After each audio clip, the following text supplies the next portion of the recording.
Primeira Epístola de Pedro, capítulo 1. Pedro, apóstolo de Jesus Cristo, aos eleitos que são forasteiros da dispersão no Ponto, Galácia, Capadócia, Ásia e Bitínia, eleitos segundo a presciência de Deus Pai, em santificação do Espírito, para a obediência e a aspersão do sangue de Jesus Cristo, graça e paz vos sejam multiplicadas. Bendito o Deus e Pai de nosso Senhor Jesus Cristo, que segundo a sua muita misericórdia, nos regenerou para uma viva esperança, mediante a ressurreição de Jesus Cristo dentre os mortos, para uma herança incorruptível, sem mácula, imarcessível, reservada nos céus para vós outros, que sois guardados pelo poder de Deus, mediante a fé, para a salvação preparada para revelar-se no último tempo. Nisso exultais, embora no presente, por breve tempo, se necessário, sejais contristados por várias provações, para que, uma vez confirmado o valor da vossa fé, muito mais preciosa do que o ouro perecível, mesmo apurado por fogo, redunde em louvor, glória e honra na revelação de Jesus Cristo, a quem, não havendo visto, amais, no qual, não vendo agora, mas crendo, exultais com alegria indizível e cheia de glória, obtendo o fim da vossa fé, a salvação da vossa alma. Foi a respeito dessa salvação que os profetas indagaram e inquiriram, os quais profetizaram acerca da graça a vós outros destinada, investigando atentamente qual a ocasião ou quais as circunstâncias oportunas indicadas pelo Espírito de Cristo que neles estava, ao dar de antemão testemunho sobre os sofrimentos referentes a Cristo e sobre as glórias que o seguiriam. A eles foi revelado que não para si mesmos, mas para vós outros, ministravam as coisas que agora vos foram anunciadas por aqueles que, pelo Espírito Santo enviado do céu, vos pregaram o Evangelho, coisas essas que anjos anelam perscrutar. Por isso, cingindo o vosso entendimento, sede sóbrios e esperai inteira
Capítulo 2. Despojando-vos, portanto, de toda a maldade e dolo, de hipocrisias e invejas e de toda sorte de maledicências. Desejai ardentemente, como crianças recém-nascidas, o genuíno leite espiritual, para que por ele vos seja dado crescimento para a salvação, se é que já tendes a experiência de que o Senhor é bondoso. Chegando-vos para ele, a pedra que vive, rejeitada sim pelos homens, mas para com Deus eleita e preciosa, também vós mesmos, como pedras que vivem, sois edificados casa espiritual para serdes sacerdócio santo, a fim de oferecerdes sacrifícios espirituais agradáveis a Deus, por intermédio de Jesus Cristo. Por isso está na Escritura: Eis que ponho em Sião uma pedra angular, eleita e preciosa, e quem nela crer não será de modo algum envergonhado. Para vós outros, portanto, os que credes, é a preciosidade. Mas para os descrentes, a pedra que os construtores rejeitaram, essa veio a ser a principal pedra angular, e pedra de tropeço e rocha de ofensa. São estes os que tropeçam na palavra, sendo desobedientes, para o que também foram postos. Vós, porém, sois raça eleita, sacerdócio real, nação santa, povo de propriedade exclusiva de Deus, a fim de proclamardes as virtudes daquele que vos chamou das trevas para a sua maravilhosa luz. Vós sim, que antes não erais povo, mas agora sois povo de Deus, que não tinhas alcançado misericórdia, mas agora alcançastes misericórdia. Amados, exorto-vos como peregrinos e forasteiros que sois, a vos absterdes das paixões carnais que fazem guerra contra a alma, mantendo exemplar o vosso procedimento no meio dos gentios, para que, naquilo que falam contra vós outros como de malfeitores, observando-vos em vossas boas obras, glorifiquem a Deus no dia da visitação. Sujeitai-vos a toda instituição humana por causa do Senhor, quer seja ao rei como soberano, quer as autoridades como enviadas por ele,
Capítulo 3. Mulheres, sede vós igualmente submissas a vosso próprio marido, para que, se ele ainda não obedece à palavra, seja ganho sem palavra alguma por meio do procedimento de sua esposa, a observar o vosso honesto comportamento cheio de temor. Não seja o adorno da esposa o que é exterior, como frisado de cabelos, adereços de ouro, aparatos de vestuário. Seja, porém, o homem interior do coração unido ao incorruptível trajo de um espírito manso e tranquilo, que é de grande valor diante de Deus. Pois foi assim também que a si mesmas se ataviaram outrora as santas mulheres que esperavam em Deus, estando submissas a seu próprio marido, como fazia Sara, que obedeceu a Abraão, chamando-lhe Senhor, da qual vós vos tornastes filhas, praticando o bem e não temendo perturbação alguma. Maridos, vós igualmente vivei a vida comum do lar com discernimento, e, tendo consideração para com a vossa mulher como parte mais frágil, tratai-a com dignidade, porque sois juntamente herdeiros da mesma graça de vida, para que não se interrompam as vossas orações.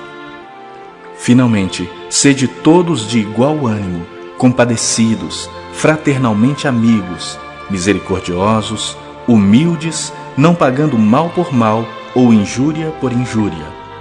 Antes, pelo contrário, bendizendo, pois para isso mesmo fostes chamados, a fim de receberdes bênção por herança. Pois quem quer amar a vida e ver dias felizes, refreie a língua do mal e evite que os seus lábios falem dolosamente. Aparte-se do mal, pratique o que é bom. Busque a paz e empenhe-se por alcançá-la, porque os olhos do Senhor repousam sobre os justos e os seus ouvidos estão abertos às suas súplicas. Mas o rosto do Senhor está contra aqueles que praticam males. Ora, quem é que vos há de maltratar, se fordes zelosos do que é bom? Mas, ainda que venhais a sofrer por causa da justiça, bem-aventurados sois. Não vos amedronteis, portanto, com as suas ameaças, nem fiqueis alarmados.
Capítulo 4. Ora, tendo Cristo sofrido na carne, armai-vos também vós do mesmo pensamento. Pois aquele que sofreu na carne deixou o pecado, para que no tempo que vos resta na carne, já não vivais de acordo com as paixões dos homens, mas segundo a vontade de Deus. Porque basta o tempo decorrido para terdes executado a vontade dos gentios, tendo andado em dissoluções, concupiscências, borracheiras, orgias, bebedices e indetestáveis idolatrias. Por isso, difamando-vos, estranham que não concorrais com eles ao mesmo excesso de devassidão, os quais hão de prestar contas àquele que é competente para julgar vivos e mortos.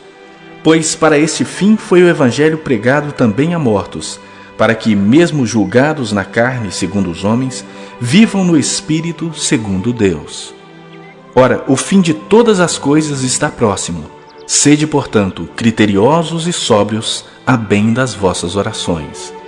Acima de tudo, porém, tende amor intenso uns para com os outros, porque o amor cobre multidão de pecados. Sede mutuamente hospitaleiros sem murmuração. servi uns aos outros, cada um conforme o dom que recebeu, como bons despenseiros da multiforme graça de Deus. Se alguém fala, fale de acordo com os oráculos de Deus. Se alguém serve, faça-o na força que Deus supre, para que em todas as coisas seja Deus glorificado por meio de Jesus Cristo, a quem pertence a glória e o domínio pelos séculos dos séculos. Amém. Amados, não estranheis o fogo ardente que surge no meio de vós, destinado a provar-vos, como se alguma coisa extraordinária vos estivesse acontecendo. Pelo contrário, alegrai-vos na medida em que sois coparticipantes dos sofrimentos de Cristo, para que também na revelação de sua glória vos alegreis exultando. Se pelo nome de Cristo sois injuriados, bem-aventurados sois, porque sobre vós repousa o Espírito da glória e de Deus. Não sofra, porém, nenhum de vós como assassino, ou ladrão, ou malfeitor, ou como quem se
Capítulo 5.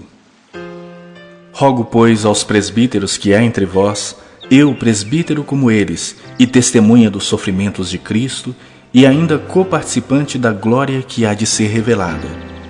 Pastoreai o rebanho de Deus que há entre vós, não por constrangimento, mas espontaneamente, como Deus quer. Nem por sorte da ganância, mas de boa vontade. Nem como dominadores dos que vos foram confiados, antes tornando-vos modelos do rebanho.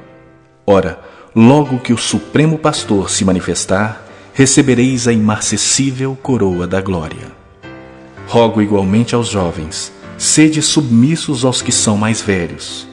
Outros sim, no trato de uns com os outros, cingi-vos todos de humildade, porque Deus resiste aos soberbos, contudo aos humildes concede a sua graça.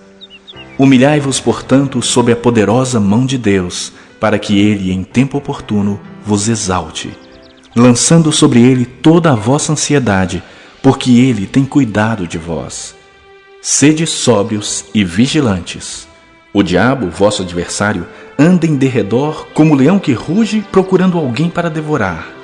Resisti-lhe firmes na fé, certos de que sofrimentos iguais aos vossos estão se cumprindo na vossa irmandade espalhada pelo mundo.